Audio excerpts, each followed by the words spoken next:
television.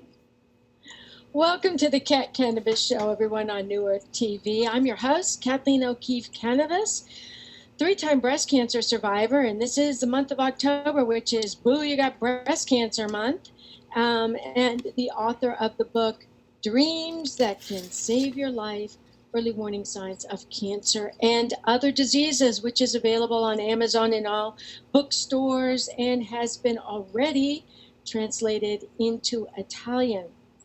Our guest tonight is Richard Dugan, and he has a show called Tell Me Your Story. He's known as Dr. D. Well, tonight, we've invited him onto our show to have him tell us his story, and he's got an amazing one about choices. Let me read you something from his book, which, if you look behind him, it is red with a great big white question mark. So take a listen to this. Do you want to live or do you want to die? I'll support you in whichever choice you make. I may not like it, but I will honor you and your choice. Now, Richard, you said that to your wife following her cancer surgery and first chemotherapy treatment in September of 2001. Take it away and tell us your story. Well, for those who are watching and can see, I am bald by choice because I made the decision to shave my head in solidarity with my wife. Basically, we have a dear friend who is a Vedic astrologer who gave her a reading several years earlier that she would be facing what is referred to as I guess you would call them life-threatening experiences. Doesn't mean that you're going to die, but that you could face something like that. So on the 17th of July of 2001, she was diagnosed with the rare form of fallopian tube cancer. So on the 10th of August, she went into surgery, and she was, I could see on her, well, she was crying. She was in tears as they rolled her into the operating room because she didn't know whether she'd be coming out or not. She hates hospitals, and I don't blame her. And so she went through the surgery. They got it all, but still they did the chemo. And it was at that point I asked her that question, and it was that blunt because I needed to know what her plan was. I needed to know what I should plan for. And I never planned on being a caregiver. I didn't even know what one was. I don't even think I'd ever even heard the term up until that point. And so over the next few months, September, October, November, December, she went through her chemotherapy.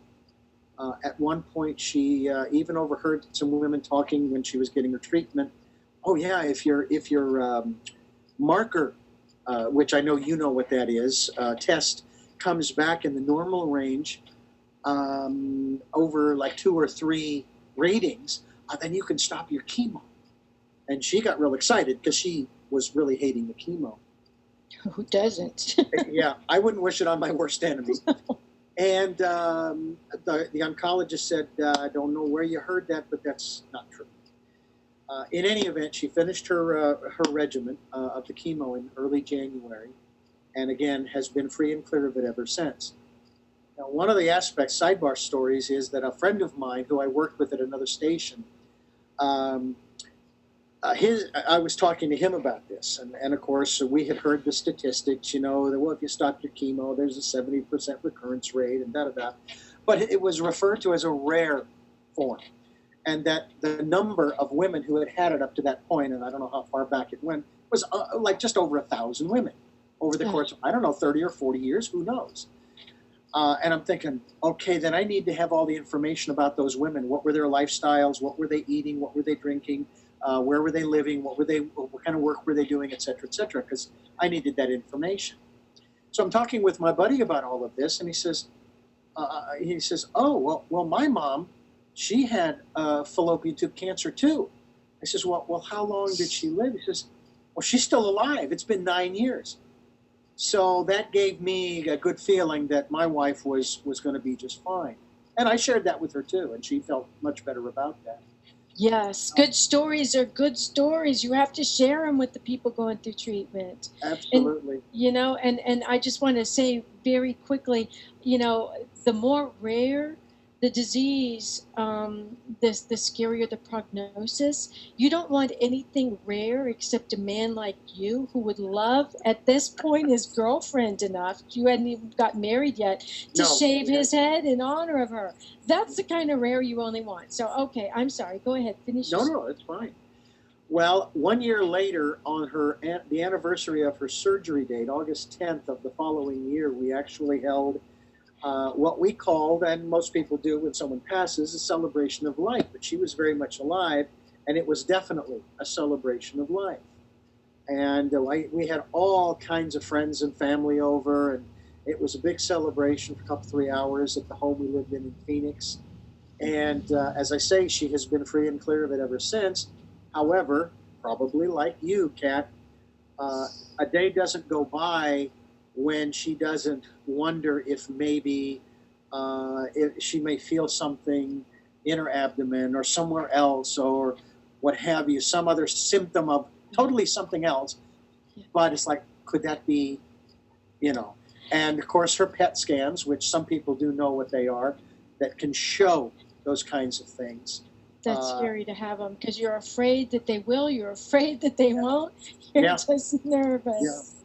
So anyway, her last one, I should say second to last one, showed a bunch of little black spots in her chest, in her lungs. Well, it turns out she also has asthma. And so when you cough, which she had been doing earlier that day and the day before, it causes these nodules or what have you to form because of the coughing. But it's not cancer.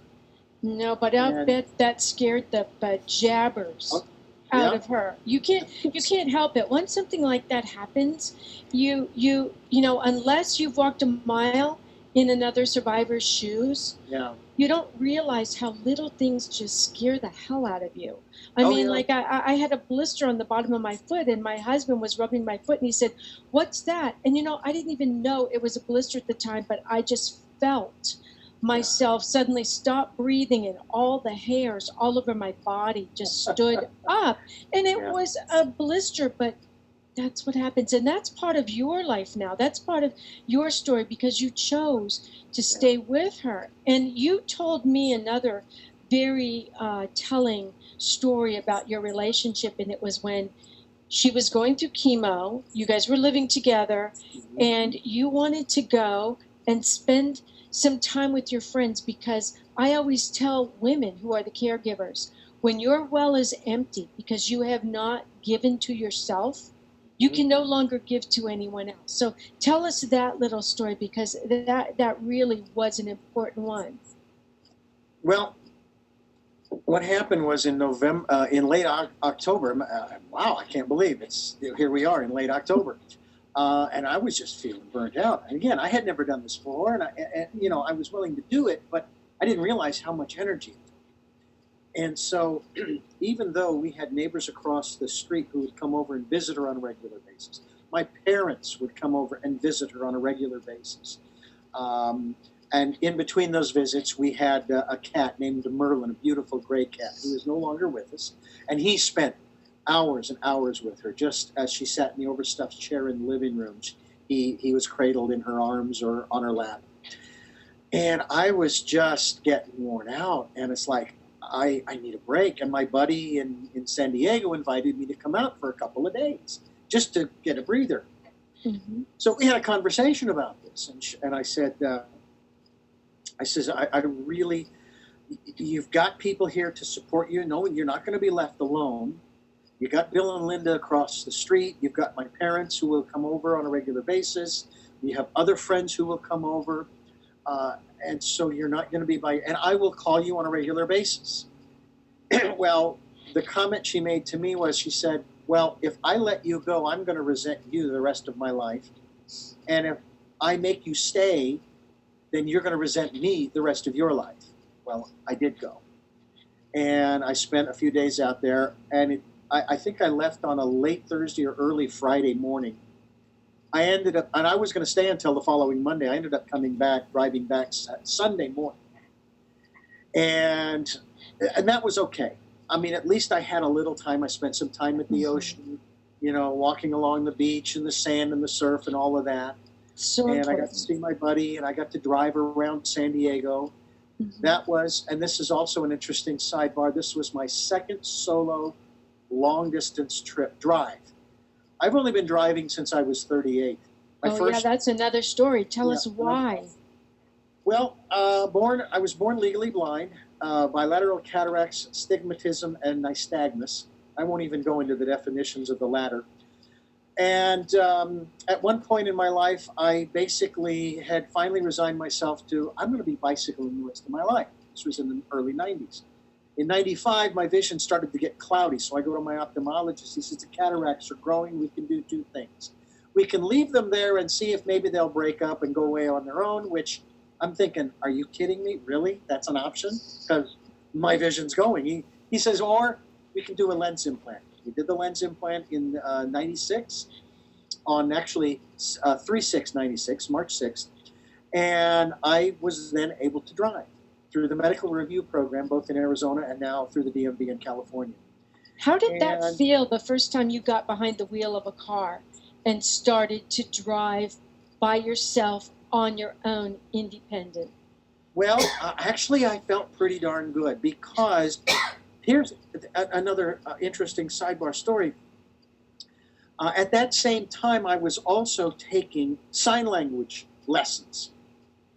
And I know very little sign language today, but I remember taking it. And one of my classmates worked for the DMV, and it turns out he was the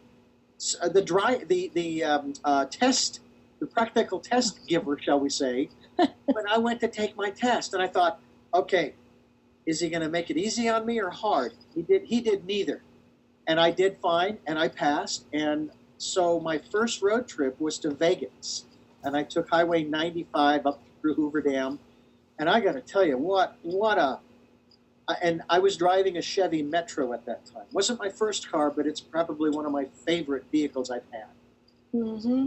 And so the second trip, of course, was solo to San Diego, going across. I don't think I went across 10. I think I went down to Yuma and then across. I forget the number of the freeway. Mm-hmm.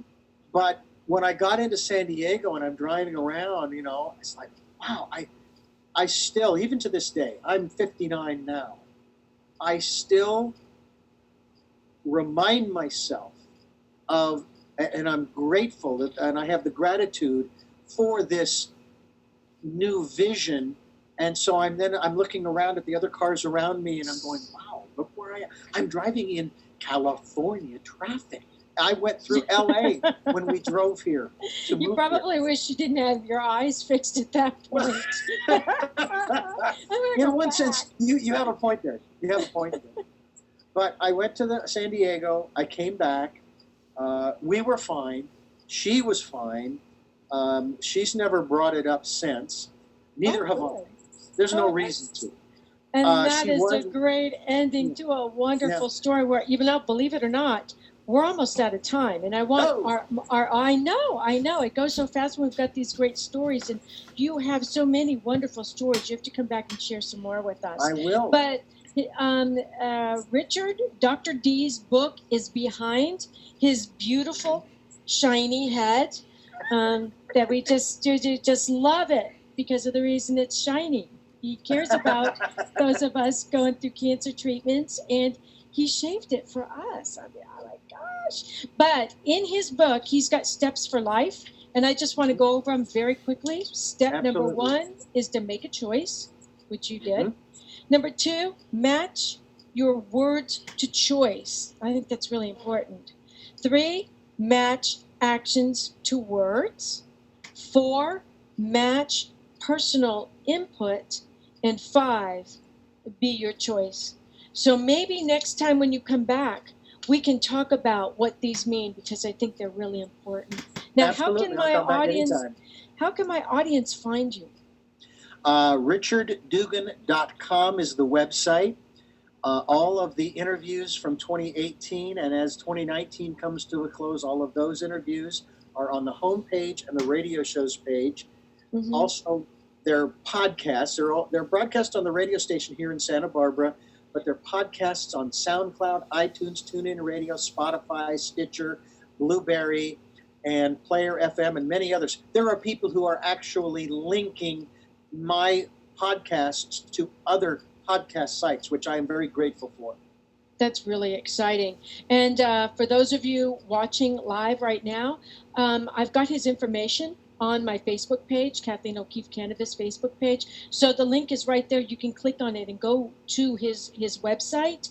And for those of you who know about my latest book that just came out, Chaos to Clarity, Dr. D is going to be interviewing some of those authors. So including me, make sure you go and check out his shows because we're going to be on them. Yeah. And actually, the way this is going to work, and I love this opportunity, we're going to do these interviews. I am going to do two things. I'm going to create a special playlist for Chaos to Clarity that then will be made available to people. I'll send the link to the publishing company so that they can post it everywhere. Mm-hmm. Then in January of 2020, and I need to talk about this very briefly, I know you're short on time here. Number one, I am devoting the entire month of January. I run 3 times a week, Sundays at 7 a.m., 7 p.m., and Monday mornings at 1 a.m. And those interviews are going to air on the radio station here in Santa Barbara, which is also streaming on my website. And I will fill every single slot with one of those interviews. But the podcasts will be available in mid or late November as they are done.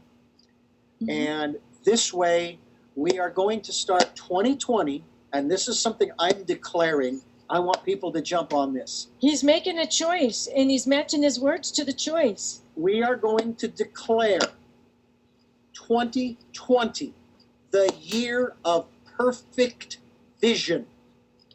Has nothing to do with my eyesight. It has to do with our vision. Mm-hmm.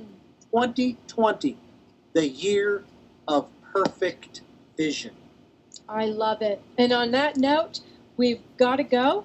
But thank you so much, Richard, for being with us. Dr. D is with us today. We're going to have him back to talk about his steps for life.